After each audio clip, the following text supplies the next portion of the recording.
Praise the Lord. ஆண்டவரும் அருமை இரட்சகருமாகிய இயேசு கிறிஸ்துவின் நாமத்தில் நான் உங்களை வாழ்த்துகிறேன். மறுபடியுமாக கர்த்தருடைய பரிசுத்தமுள்ள சன்னிதானத்திலிருந்து கர்த்தருடைய பரிசுத்தமான வார்த்தைகள் மூலமாய் உங்களை சந்திப்பது மிகுந்த மகிழ்ச்சி.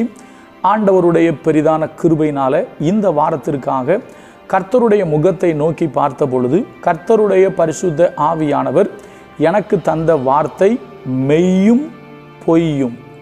நம்ம அப்படி தான் தியானிக்க போகிறோம். ஏன்னா மெய் என்று ஒன்று இருந்தால் பொய் என்று ஒன்று வருகிறது. இன்றைக்கு எது மெய் எது பொய் என்பதை வேத வசனத்தின் அடிப்படையில் நம்ம பார்க்க போகிறோம். வேதத்தில் அநேக காரியங்களை அது மெய் என்று சொல்லுகிறது, அநேக காரியங்களை பொய் என்று சொல்லுகிறது.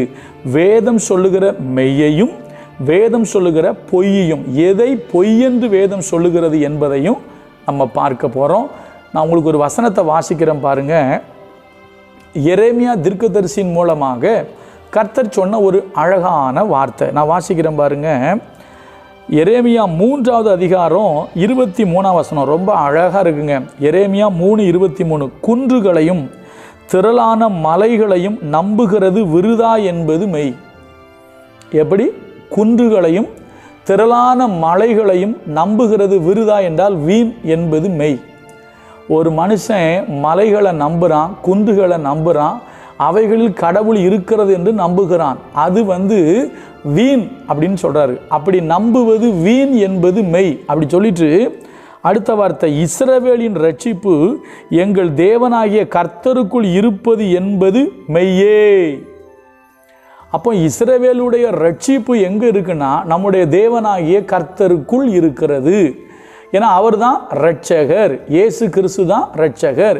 வேதம் இப்படி சொல்கிறது, வானத்தின் கீழே பூமியின் மேலே மனுஷர்களுக்குள்ளே ரட்சிக்கப்படுறதுக்கு வேறு ஒரு நாமம் கட்டளையிடப்படவில்லை. இயேசு என்கிற நாமமே மனு குலத்தை ரட்சிக்கிற நாமம். அதனால் அதுதான் மெய். எது மெய் அப்படின்னா இயேசு கிறிஸ்து என்கிற இரட்சகர் மட்டும்தாங்க மெய், மீதி எல்லாமே பொய். என வசனம் தெளிவாக சொல்லுது. எப்படி? குன்றுகளையும் திரளான மலைகளையும் நம்புகிறது விருதா என்பது மெய். விருதானா வேஸ்ட்டு, அது வீண் என்பது மெய். ஆனால் நம்முடைய ரட்சிப்பு நம்முடைய தேவனாகிய கர்த்தருக்குள் இருக்கிறது என்பது மெய். இயேசு கிறிஸ்து தாங்க ஒரு மனுஷனை ரட்சிக்க முடியும். பைபிள் சொல்லுது, இயேசு என்று அவருக்கு பெயரிடுவாயாக, ஏனெனில் அவர் தமது ஜனங்களின் பாவங்களை நீக்கி அவர்களை ரட்சிப்பார் என்று எழுதப்பட்டிருக்கிறது. இந்த முழு உலகத்துக்கும் இரட்சகர் யார் தெரியுமா? ஆண்டவராகிய இயேசு கிறிஸ்து. அவர்தான் மெய், அவர்தான் ரட்சிப்பு என்பது மெய் என்று வேதம் சொல்லுது. ஏன் தெரியுமா அவர் மெய் அப்படின்னு கேட்டிங்கன்னா, இதே எரேமியாவில் இன்னொரு வார்த்தையை வாசிக்கிறேன் பாருங்க.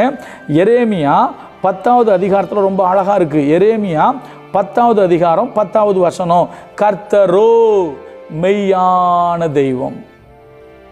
இயேசு கிறிஸ்து என்ன தெய்வம்? இயேசு கிறிஸ்து மெய்யான தெய்வம். கர்த்தரோ மெய்யான தெய்வம். அவர் ஜீவனுள்ள தேவன், நித்திய ராஜா. அவருடைய கோபத்தினால் பூமி அதிரும், அவருடைய உக்கிரத்தை ஜாதிகள் சகிக்க மாட்டார்கள். கர்த்தரோ மெய்யான தெய்வம். அப்ப மெய் எது பொய் எது? கர்த்தர் மெய், இயேசு கிறிஸ்து மெய். குன்றுகளையும் மலைகளையும் நம்புவது வீண் என்பதும் மெய். அழகாக போட்டிருக்கு. எப்படி போட்டிருக்கு? நான் மறுபடியும் படிக்கிறேன். எரேமியா 3வது அதிகாரத்தில் மிக தெளிவாக கர்த்தர் ஜனங்களோடு பேசுகிறார். குன்றுகளையும் திரளான மலைகளையும் நம்புகிறது விருதா என்பது மெய். இஸ்ரவேலின் ரட்சிப்பு எங்கள் தேவனாகிய கர்த்தருக்குள் இருப்பது என்பது மெய்யே. அப்போ இயேசு கிறிஸ்து மெய். இயேசு கிறிஸ்து யாரு? மெய். அருமையான தெய்வ பிள்ளைகளே, இயேசு கிறிஸ்து ஒரு வார்த்தை சொல்வார், ஒன்றான மெய் தெய்வமாகிய உம்மையும் நீர் அனுப்பினவராகிய இயேசு கிறிஸ்துவை விசுவாசிப்பதே நித்திய ஜீவன் என்று எழுதப்பட்டிருக்கும். அவர் ஒன்றான மெய் தெய்வம்.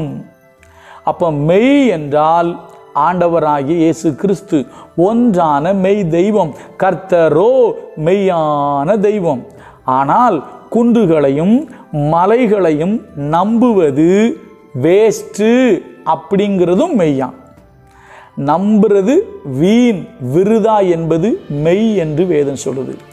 தொடர்ந்து நம்ம பார்க்க போகிறோம், மெய்யது பொய்யது. ஏன்னா இந்த உலகத்தில் வாழ்கிற நாம் எப்படி தெரியுமா வாழ்கிறோம்? பை ஊர்லேருந்து பொய் ஊருக்கு வந்திருக்கிறோமா?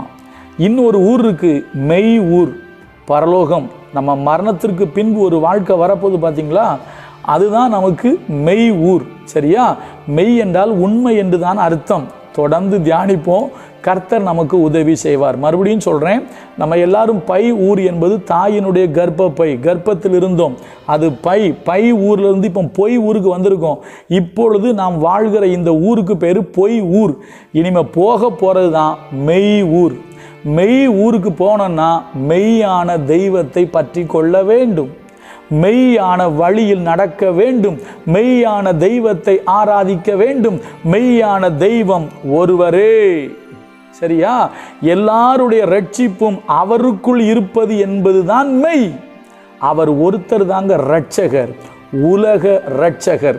இயேசு கிறிஸ்து மட்டுமே உலக ரட்சகர். தொடர்ந்து பார்ப்போம், மெய்யது பொய்யது. கர்த்தர் நமக்கு உதவி செய்வார். கர்த்தர் நல்லவர், அவர் கிருபை நம்மேல் என்றும் உள்ளது. God bless you.